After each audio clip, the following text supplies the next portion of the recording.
As I sit down to enjoy a home-cooked meal, it's safe to say the lockdown period has been quite difficult for most people to digest.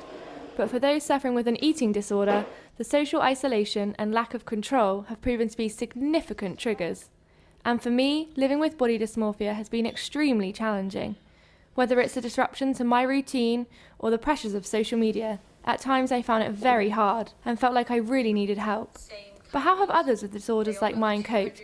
And what help, if any, have they been able to access at a time when the health service has been stretched to capacity? You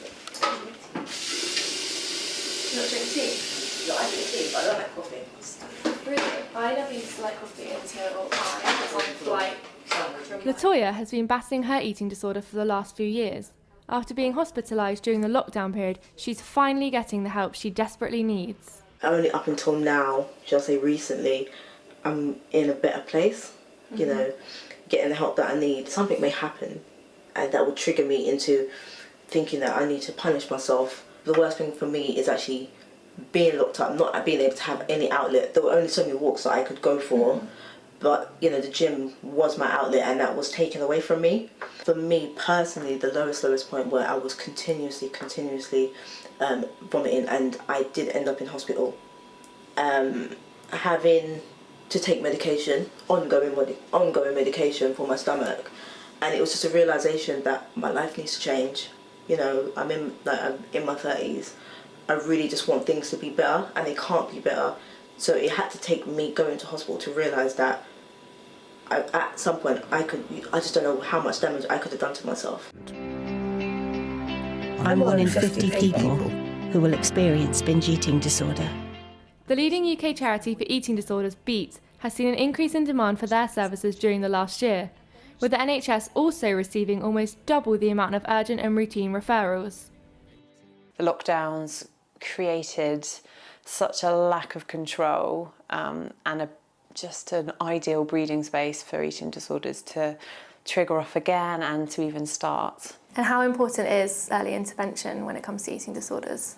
It is the most vital aspect of eating disorder treatment, because the sooner someone gets help, the much higher their chances are of recovery. And the difficult thing is with eating disorders that not often people come forward knowing they need help. Some of them do, but a lot of them don't realise they need help, or maybe don't feel like they're worthy of help. Unfortunately, as with a lot of services, there is weight criteria, and I have been seen a lot quicker when my weight has been lower than I have been at times where it's not been quite so concerning. I travelled to Southampton to meet Cara.